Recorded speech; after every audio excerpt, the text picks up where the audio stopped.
Welcome back to Escape from Hamas. I'm Bill Hemmer. As what is being called all-out war unfolds in the Gaza Strip this week, many people around the world cannot understand why this turmoil in the Middle East is so intractable, why the peoples of the region can't simply live in peace.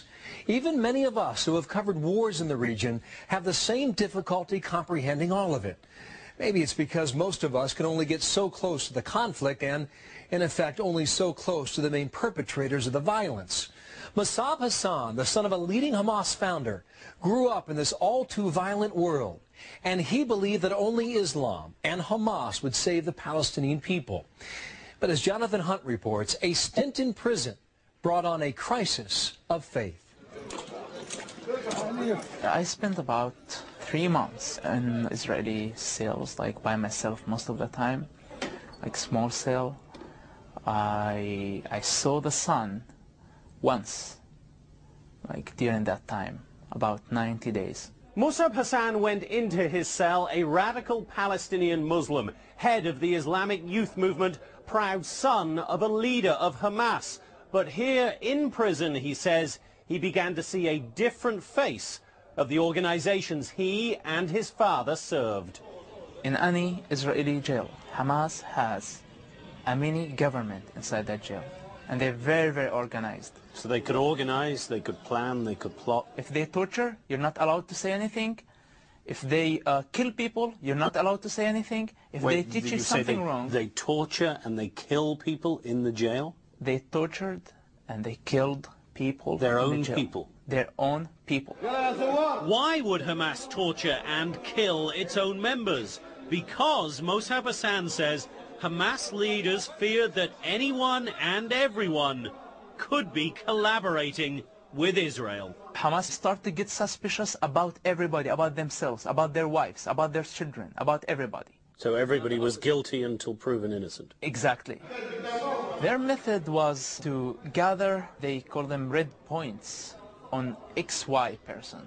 For example, like if someone spends 5 minutes later than he's supposed to spend in a shower, they think that he's communicating with the Israelis. They're just like collecting points. And at some point, this person would get enough points against him. And then the people he once saw as heroes would begin to torture. It was primitive and brutal. They like put needles under their fingernails. They put needles under the fingernails? Needles under their fingernails.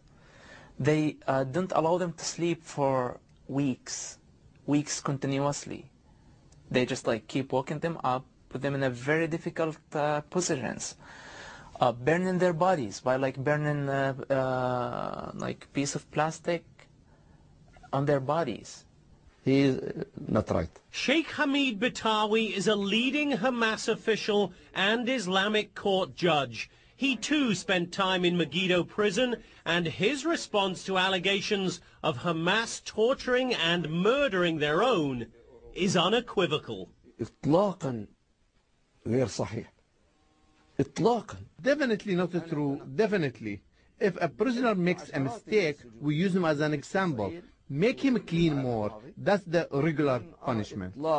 So the worst thing that Hamas makes other Hamas members do in the jail is clean more? قطع. Definitely yes. So Mossab Hassan, when he says Hamas members were tortured inside Megiddo prison, is lying? مع احترامنا له قطعاً كاذب. With all respect to him, of course he is a liar. 100%. Mossab Hassan insists torture happened, but says he never had to worry about it for 2 reasons.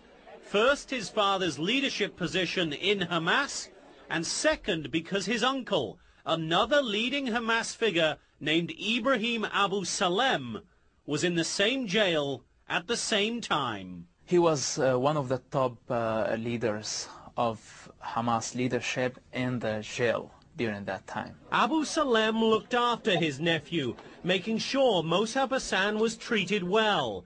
But as a high-ranking Hamas official, Abu Salem was, according to Mossab Hassan, incredibly cruel to others. So your uncle, Ibrahim Abu Salam, was approving torture?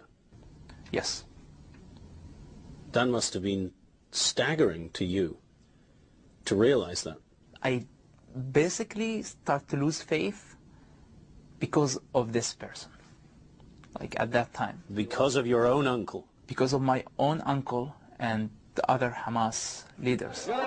And Mossab Hassan says he saw that the organization of Hamas inside the prisons mirrored its organization outside. Acts of violence do not occur without approval of senior political leadership, whether it be Mossab's father, his uncle, or Palestinian Prime Minister Ismail Haniyeh. Doesn't happen without their knowledge for sure. Haniyeh, my father, everybody in Hamas leadership responsible for any decision that Hamas makes. So the political wing, including your father, including Prime Minister Haniyeh, may not be the people strapping on a suicide belt, but they are as responsible for that suicide attack. They are responsible. And that's what makes Hamas so dangerous, says Mossab Hassan. Whether in the West Bank, Gaza, or here in Megiddo prison, it is committed to a radical ideology that puts little value on human life. This type of movements, it's not about one person.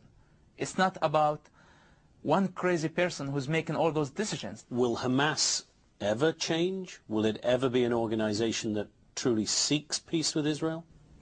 No way. There is no chance. Why not? Because of Islam, because of their ideology. Mossab Hassan now describes that ideology in startling terms. That's next.